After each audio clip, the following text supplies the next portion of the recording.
Hello, hello, hello, and welcome back for another episode of the Believe in Lions podcast coming off a victory. Another victory edition for us and a man who got many victories for the Detroit Lions in his day, sometimes sealing them, sometimes just performing so well throughout the game that he clinched them early. Glover Quinn Jr. What's up, man? What is Feeling up? feeling good. It's going to be a great week because when everything just clicks all Sunday, I think this was the best game from start to finish that the Lions have had, and that just sets you up for a beautiful week. Oh yeah, it's by far their best overall game. Offense, defense, special teams, by far the overall game, best game that they've had all year. And, it culminated with a win. They didn't do a lot of things to hurt themselves offensively. They didn't give up a lot of big plays to hurt themselves defensively. Didn't have a lot of special teams penalties and mistakes to hurt themselves. And they played solid enough. They made, the Giants turn the ball over. And that was ultimately, it was a 3-score win, 2-score win, maybe. Well, I guess 3-score, right? 31-18. That's 11. So I guess it's 2 scores. Yeah, 3 turnovers, 2 or 3 turnovers. That's what that's going to turn into. It was just the defense was clicking, the offense was clicking, special teams played solid enough too. There was nothing to point your finger at there, even though it didn't stand out. But sometimes it's a good thing when your special teams don't stand out. So, Lions defense, one of the better games they've had. And the reason that the Giants have got to this point, that they are in playoff contention, is because they haven't turned the ball over at all. Daniel Jones, 2 interceptions today. Another one to Aiden Hutchinson. He's making plays. He is getting hot. I mean, the good thing about it, I mean, he's catching the ball, right? He's shown that he has the ability to catch the ball, and he's been catching both of his picks. He's caught with his hands, so he trusts his hands. He's got big hands, obviously the D lineman, big guy, but he's catching the ball, so that helps. And those are just plays, those are plays that you make, and they affect the game. They are big time plays, especially getting turnovers. And when you get turnovers in situations where you put your offense in good field position, right? You take the ball away from the other team and you give your team the chance to score on a short field. So it just changes the momentum. And that's what they need from him. So, yeah, you're a D lineman and you feel like getting sacks is the only way you can affect the game, or getting hurries and pressures and tackles for losses. But being able to drop and be athletic enough to drop and catch a ball like that, that's huge for them. And so to do that, and 3 weeks in a row he's caught a pick, he's affected one, and led to a pick six and come back and catch another pick. I mean, that's huge for the defense. And you see these last 3 games for sure, the Lions have had more turnovers in these last 3 games than they had in the first 7 games combined. You know what I'm saying? We've seen Kirby Joseph have a 2-interception game. He comes back, has another game interception today. We've seen Aiden Hutchinson catch 2 picks over these last 3 weeks. We've seen Jeff Okudah catch a pick. We've seen Aiden Hutchinson get on another fumble today. We've seen Jeff Okudah rip out a ball against who that was playing. He ripped the ball out and they tried to get it on the sideline and he Bears, missed it. Might have been whoever it was. No, it was a Dolphins, home game.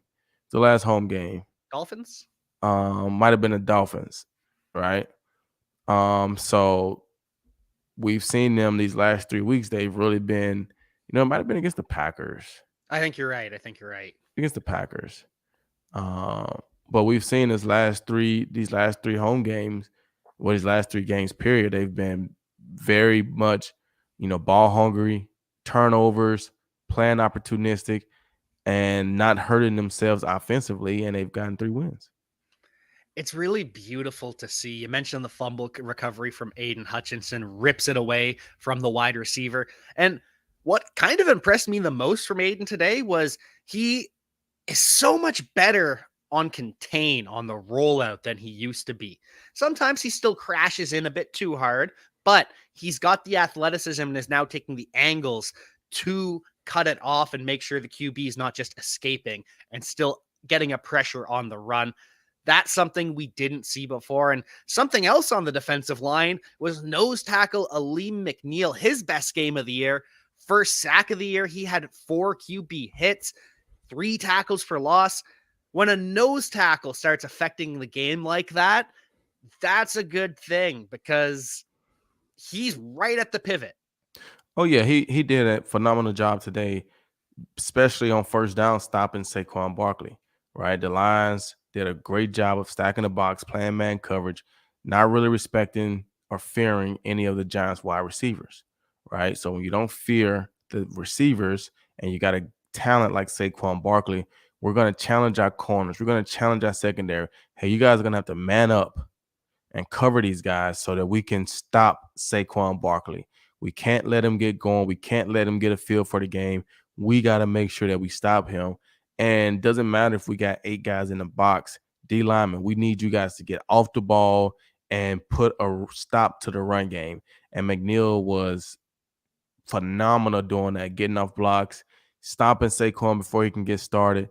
And Saquon was a non-factor in the entire game, and that puts more pressure on Daniel Jones. That put more pressure on the wide receivers, and the Lions were able to get the better, of that matchup. And a lot of it has to do with stacking the run and stopping Saquon Barkley. And McNeil did a great job of being a leader in that regard. 1.5 yards per carry from Saquon Barkley, 15 carries, 22 yards, 2 receptions, and only 13 yards. So that's 35 yards on the day from Saquon Barkley. We talked about it, how even if Saquon's not killing him against the run, he's probably going to be very involved in the passing game. And he wasn't. And that really killed the Giants. Yeah, I didn't really see the Giants try to get him involved in the run game. I mean, in the pass game as much. Really, like I didn't really see them do a lot in the run game. I mean, the pass game to try to get Saquon the ball. They were stopping him. They were stopping him, on first down in the run. And Daniel Jones running the ball was really their best offense. You know what I'm saying? And, yeah, they caught a couple passes, but I felt like you expect that they're going to make some plays, crossing routes. They're playing a lot of man-to-man coverage and things like that. But I didn't really see them do a lot. I didn't really see a lot of screen passes to Saquon Barkley. I didn't see a lot of things where they tried to get him the ball in the pass game. So I don't know what was up with that. But hey, man, for the Lions, great job.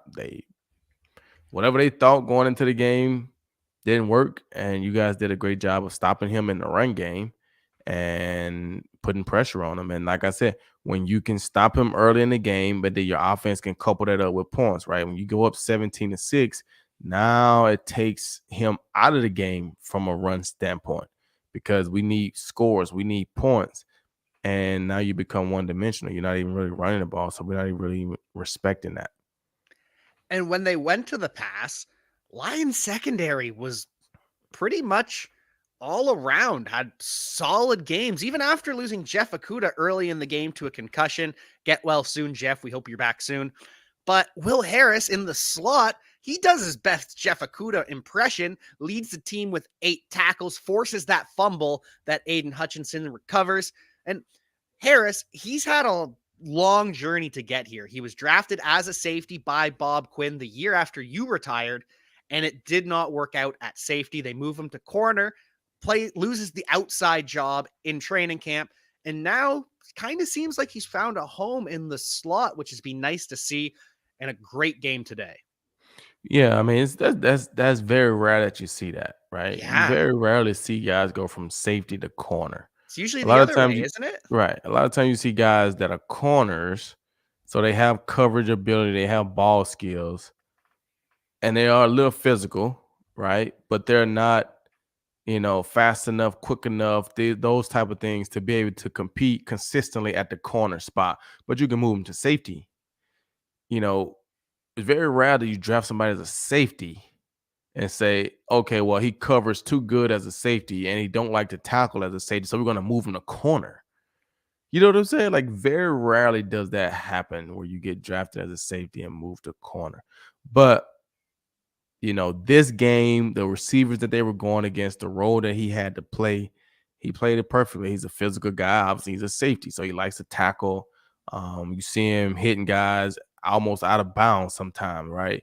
But that's his game, and when it works out, it works out. I don't know if we can feel confident. Hopefully, Jeff Okudah is back. It's tough because it's a short week with the Thanksgiving Day game. It'd be very difficult for him to get cleared um, to be able to play on Thanksgiving. So I don't think Will Harris is a guy that you feel confident going out and playing 65 snaps against Stephon Diggs on Thanksgiving Day. But the receivers that they were playing against today, the conditions that they were playing in, being cold, being outside, that fits into his game style. And he was able to be effective today. And like you said, coming up with a big hit, forcing a fumble, and Aiden Hutchinson being Johnny on the spot, getting that ball. That's a huge play. I didn't even think of that it's like you always say, you're focused on today, the game today, and we're so focused on that. Didn't even put it together. That's a short turnaround for Jeff Okudah to return against the Buffalo Bills. So it might be Harris starting opposite Mike Hughes in those two cornerback sets, or maybe they keep him at slot, hopefully, because that's where he's better at. Jerry Jacobs. Just thinking about this, that's not exciting, but we'll talk about that later as we get to that game. But rest of the secondary, Kirby Joseph, interception, rebounds from a tough game last week. Deshaun Elliott ties with the team high 8 tackles. So I was happy with what we saw. They did give up a lot of yards, though, to rookie Wan'Dale Robinson, 104 yards on 9 catches and a carry. He really impressed me, though. He was kind of jittery, bouncy, electric, just tough to tackle. Yeah, but those things don't kill you. Mm-hmm. You know what I'm saying? Like him making those plays every now and then, getting 10 yards here, 12 yards there. And then, you put a stop to it, or you turn the ball over. Like you look at the score sheet and you see that one guy's a rookie, had 100 yards, but Saquon Barkley had 35 total yards. Kenny Golladay was a non-factor. No, like you say, okay, that's fine. Good job. He had a decent day. But you look at that stat sheet and it's like, all right, if he's the one leading the team with 104 yards, we're going to win a lot of games. And they're not going to win a lot of games. So I don't think that's an issue going forward. I don't think they sit there and spend time worrying about that. Like I said, the goal was to go in and stop Saquon Barkley. So yeah, he's gonna have some favorable matchups, and he won a couple of them. Got a little bit in space here and there, but they kept the big plays off of him for the most part, and you shut everybody else down. It's okay if he has 100 yards. Absolutely. I just wanted to give credit to an impressive looking rookie, but that, as you said, doesn't change the game. You can live with that.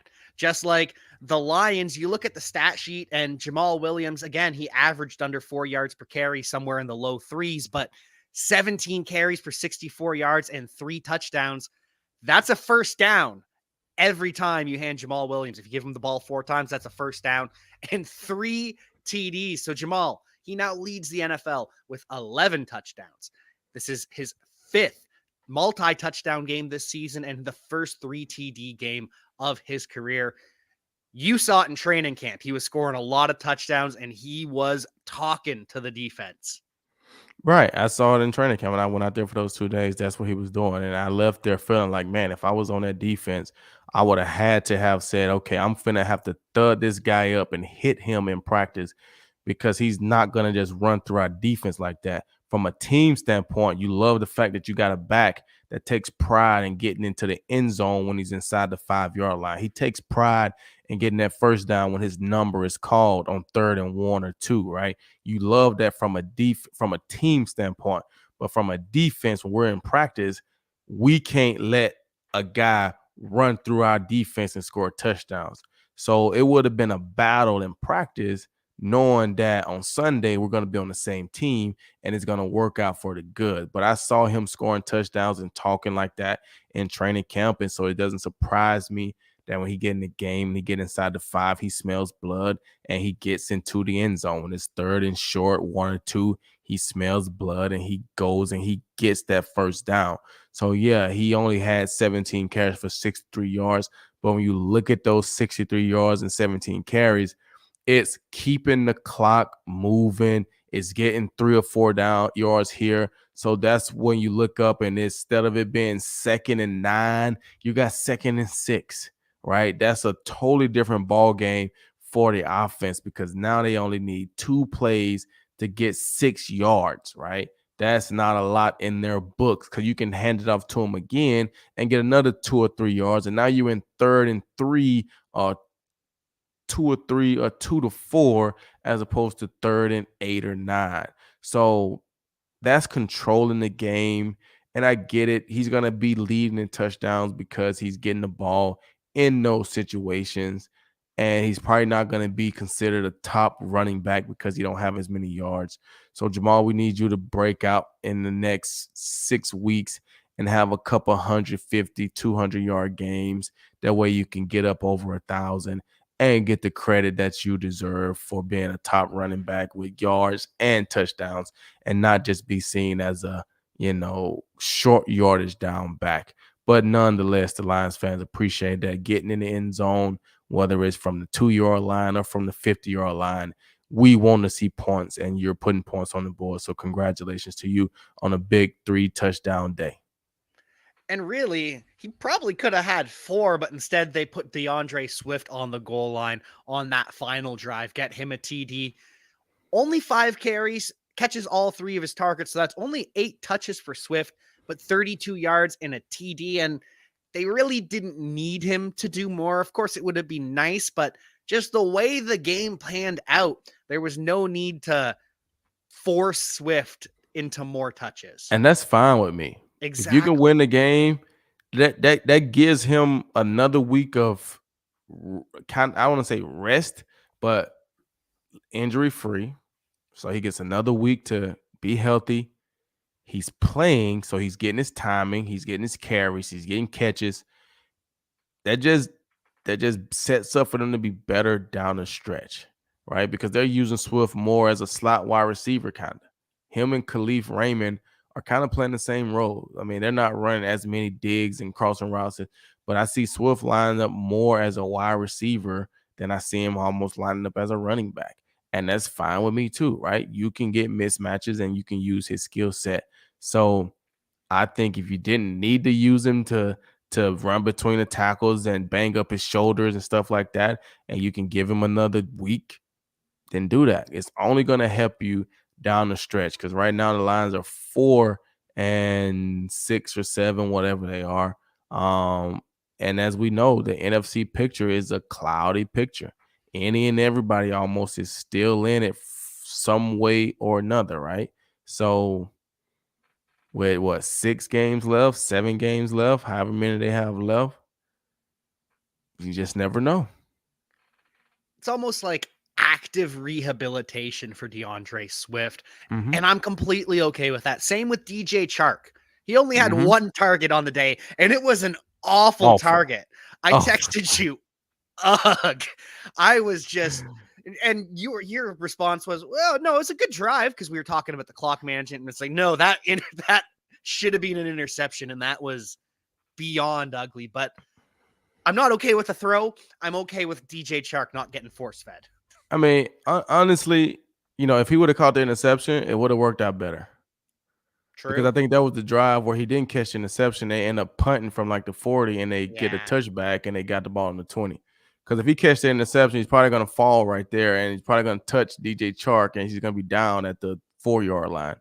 It won't look good on Jared Goff's stat sheet, but as far as the game go, it would have been better than punting and then, you get the ball to 20.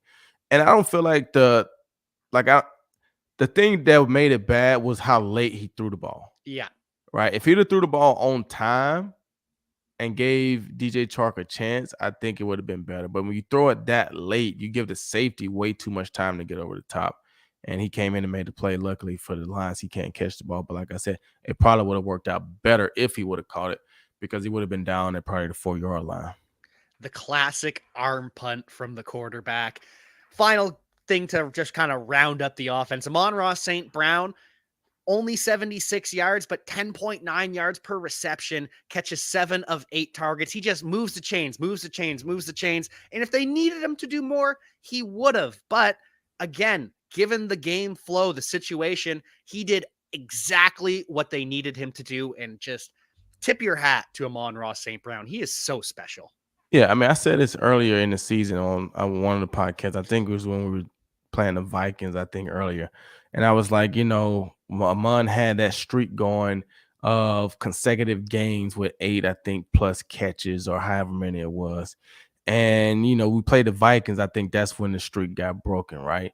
And I told him, I was like, well, we don't really want, like, we love the 8 catches. Don't get me wrong, but it's more so about the yards that he's getting when he gets those. We can get him 8 catches for 40 yards and it's not an impact on the game, right? But if he can get 8 catches for 80 yards, 90 yards, now, like you said, he's averaging a first down. So when you look at today, 7 catches for how many yards you said? 76. 76, like you said. So he's averaging a first down every time he touches the ball.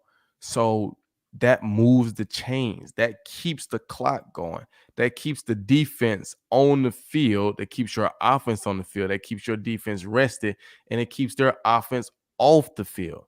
Right. So if their offense is off the field and you don't turn the ball over, it's very difficult for them to score. Right. So I'm more interested in stuff like that. I don't care if he has, like, I think it was last week, he may have only had 4 catches for 55 yards. That's averaging a first down and keeping the chains moving and keeping our offense on the field. So I like that role from Amon-Ra St. Brown. If we need him to do more, of course. But if we can keep the games in situations where we don't need him to go up top and, try to out jump somebody. We just need you to work the middle, give key first downs, and let's just keep the chains moving. And we're going to eventually score points with the play action and how we're calling plays and doing things. So I love that role from him, and he's been relishing in it. He's getting back healthy. You see it. You see the separation in his routes, and Jared Goff feels comfortable with him.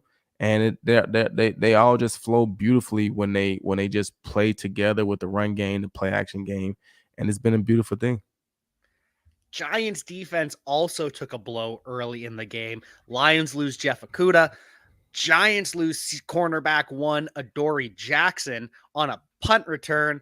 Richie James, the wide receiver, who's kind of their 3rd, 4th, 5th receiver, depending on the week in the matchup, he fumbles too much, so he gets benched as a punt returner, and they put Adoree Jackson back there. What are your thoughts about having the star corner as the punt returner? Is that something that you are okay with situationally, or? I mean, I feel like this right here, man. You can't play the game afraid of injuries. Injuries are a part of the game. That just is what it is, right? We've seen great Hall of Famers. Deion Sanders they put him back there to return punts, right? Are they putting him in harm's way by getting tackled? Of course, but they're also taking a chance of him being dynamic and changing the game, right? So that's just something that you have to battle with. If your philosophy is like, hey man, we want to be explosive on special teams, right? I can just put somebody back there that's sure-handed, right? To say, hey, we may not ever return a punt. Just catch the ball, and long as the next play is 1st and 10 for the offense, I'm okay with that. Then you get some people that's like, hey man, there's opportunity. We saw the Jets lose a game in the last 15 seconds because they punted the ball and the guy from New England takes it back for a touchdown, right? So you have some coordinators that feel like, hey, there's opportunity for us to be explosive on special teams. So I want guys back there that can make plays for us. And if I have to put a corner back there that's the best at the job, then that's what I do. You take the risk of him getting injured. And today, that's what happened to Adoree Jackson. That's just your philosophy is your philosophy. You hope that you have somebody that's dynamic that can get the job done so you don't have to put him back there. But at the end of the day, injuries are a part of football, and you can't coach the game being afraid of someone getting hurt. And that's kind of where I stand too, is it's not ideal. Of course, in a perfect world, you would have someone who just returns punts and they are perfect at it. They are dynamic. They are sure-handed, but that's just not reality in the NFL. And so when the wide receiver one goes back to return punts, because Tyreek Hill does it all the time, no one bats an eye. And he is a far bigger star than Adoree Jackson. But because it's a corner this time, that's when everyone kind of freaks out about it. And for me, it's just, okay, well, yeah, you took the loss here and he's injured, but you almost lost games because the former guy was fumbling it away. So that's not acceptable. Right. I mean, I totally agree. And like you said, they put Tyreek Hill back there and they trust, Tyreek Hill's gonna make good decisions. And that could be the difference maker, right? When you're an offensive guy, you run with the ball all the time. You avoid guys trying to tackle you all the time. So you understand when to get out of bounds, when to get down, when to do these things.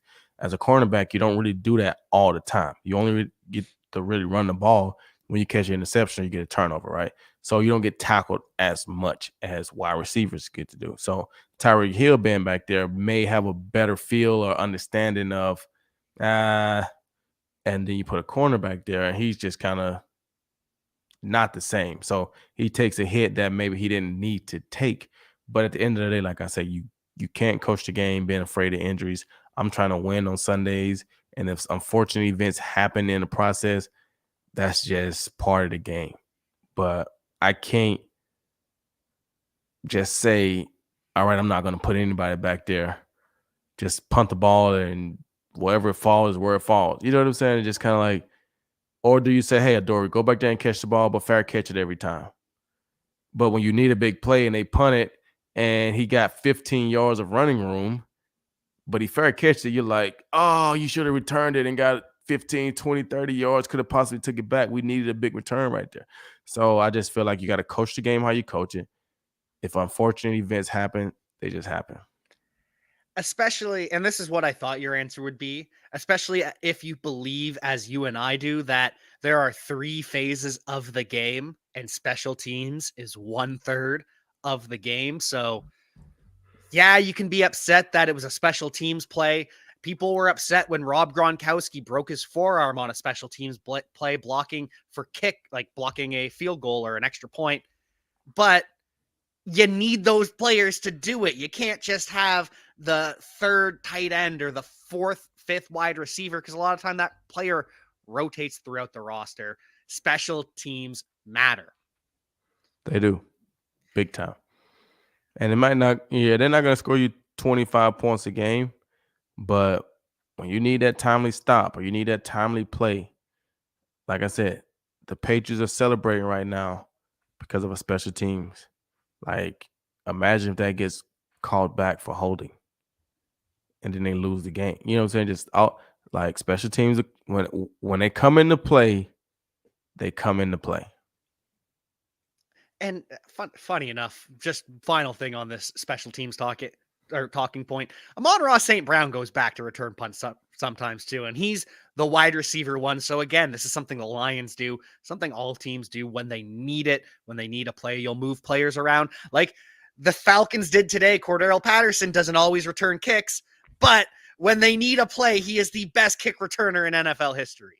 And he takes one to the house. You know what I'm saying? You see one, you see him get tripped up. So that lets you know that he's losing a little step, but he's still fast enough, talented enough, special enough as a returner to take one to the house. And I mean, he's been doing it for a long time.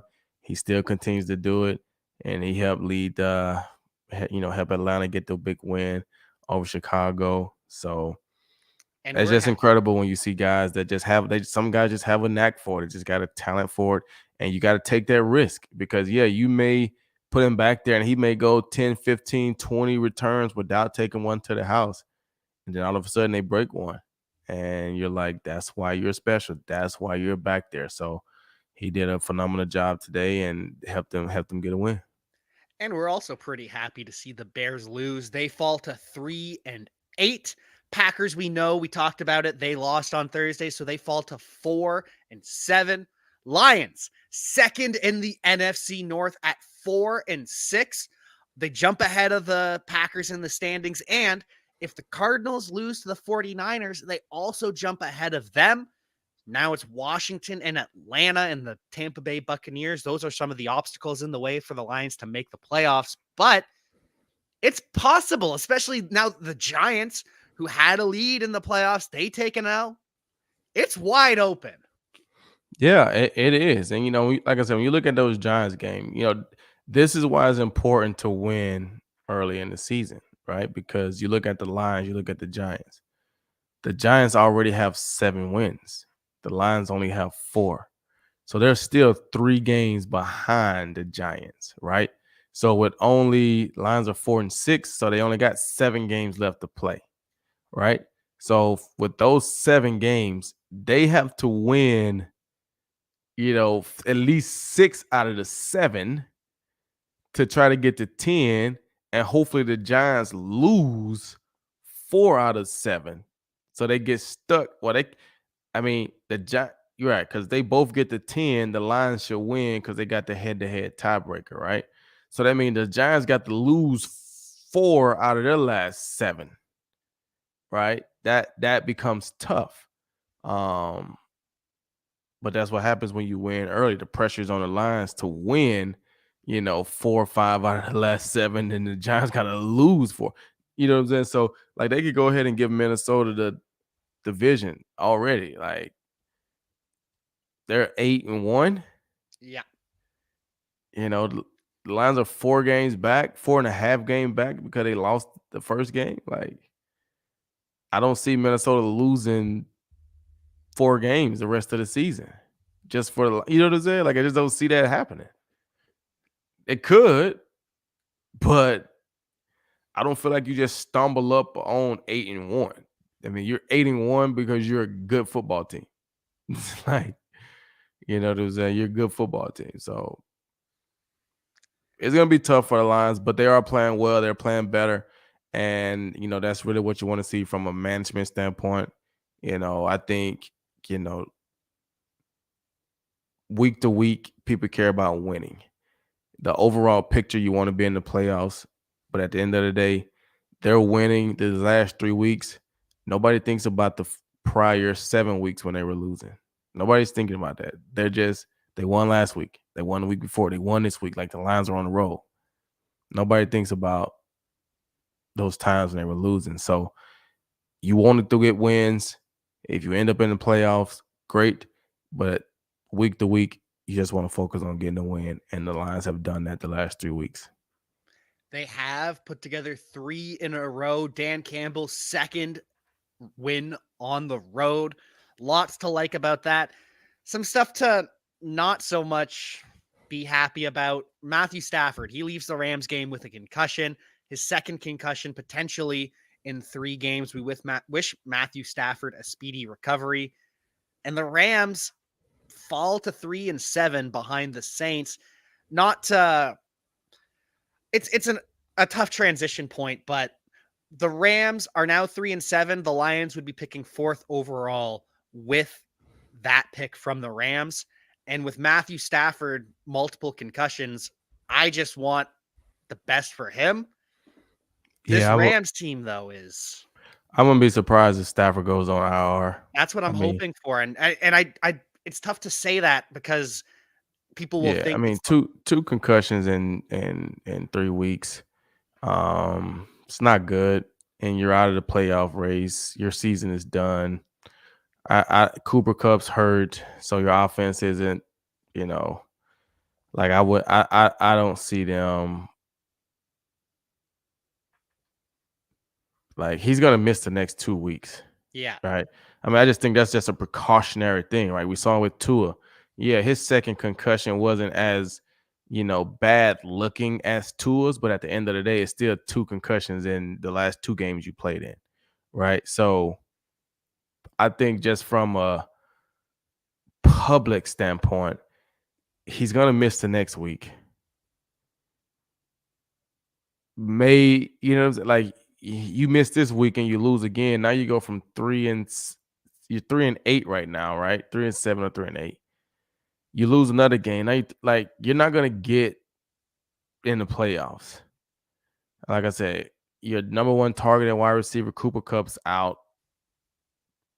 Odell Beckham's not going to sign with you guys. Y'all don't have a shot at the playoffs.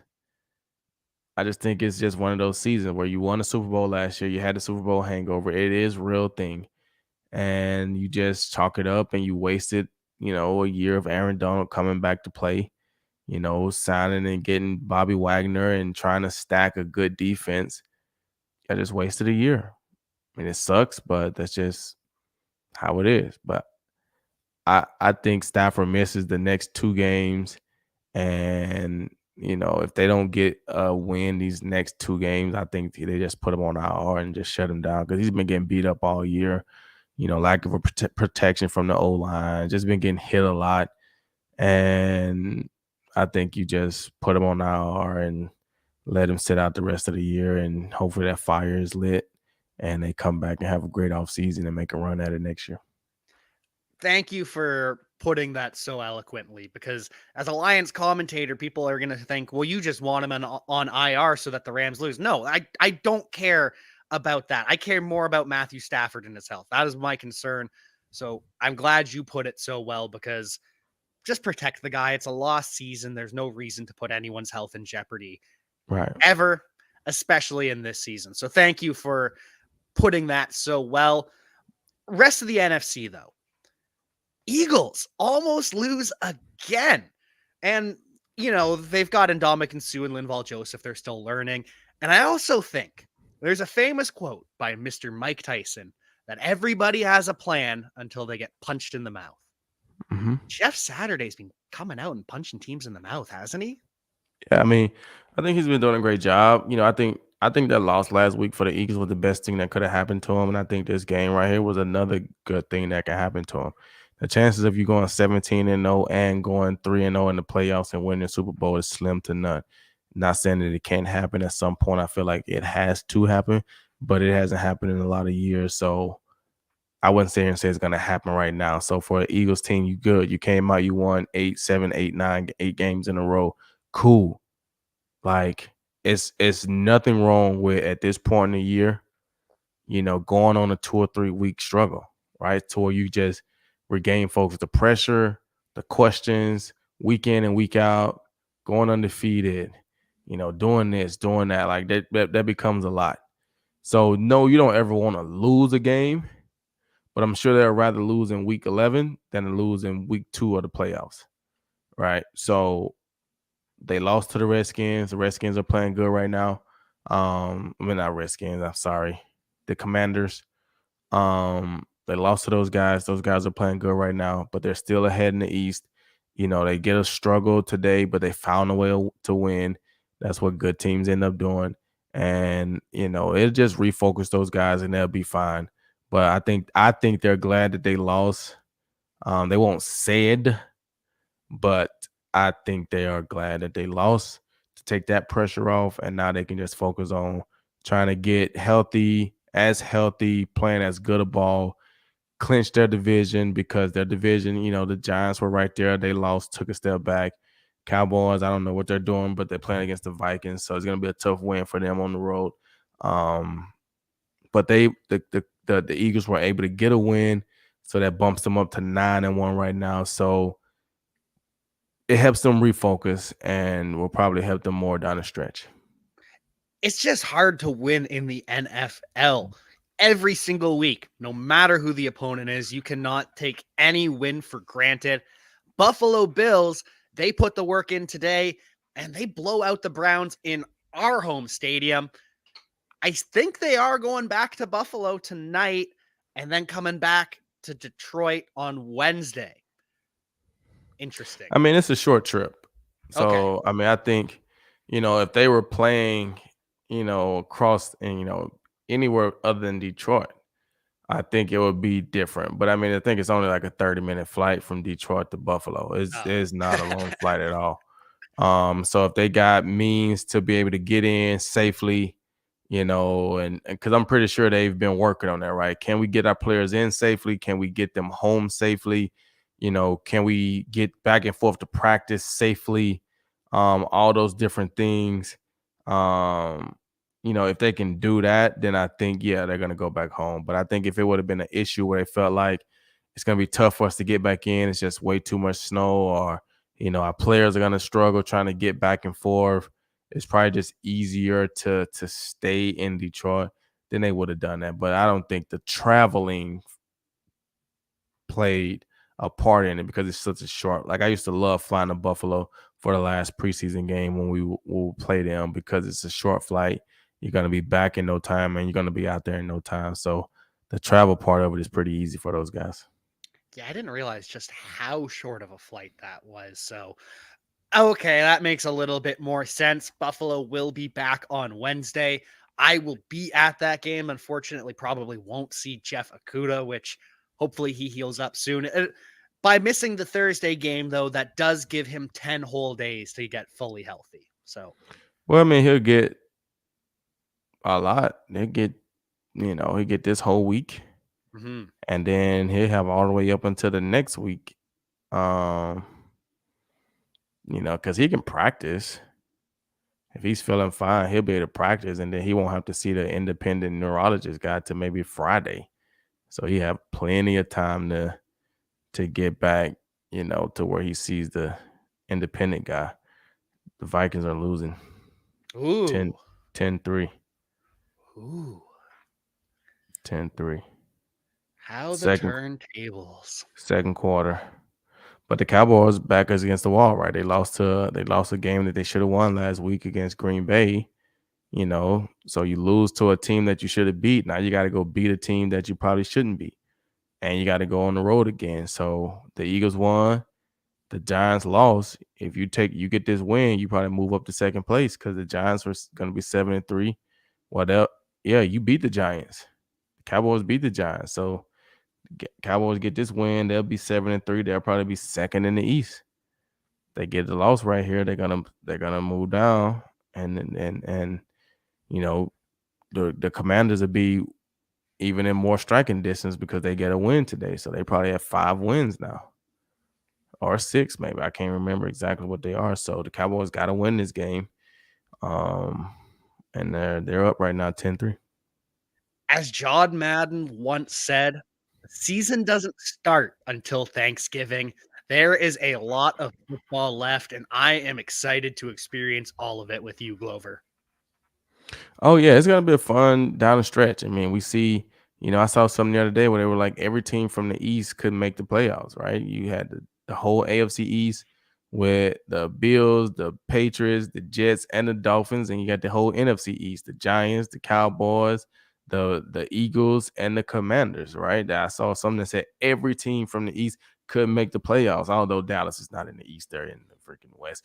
But it is what it is. They're in the NFC East. So it's gonna be some good games going on down the stretch because those teams are gonna have to play against each other. We're gonna get another Giants Cowboys matchup. We're gonna get another Eagles Cowboys matchup. We're gonna get another Eagles Commanders matchup. I think we're gonna get another Giants Eagles matchup. I think all those teams are gonna play each other. I don't think neither one of those teams have already played each other twice. Right, we're gonna get the same thing. We got the second matchup of the Patriots and the Jets today. We're gonna get another Patriots Dolphins matchup. We're gonna get another Jets Dolphins. Like we're gonna get some good games going on down the stretch, and then you're gonna get those guys that are fighting for those wild card spots. Right, you're gonna get those Lions Vikings games that we're gonna have to win. Right, you're gonna get some of those games down the stretch. Not Cowboys, but Seahawks and 49ers again. Right? Like those games are going to be huge games with big time playoff implications on the line. And so it's going to set up for a great after Thanksgiving season.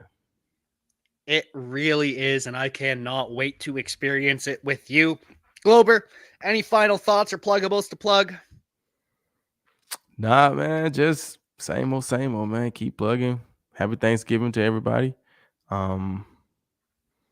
It's a great time to watch some football. It really is. Get together with your family, enjoy yourself. Great time to watch some football. Great time to head over to our sponsors at betonline.ag. And until then, we will see you next time.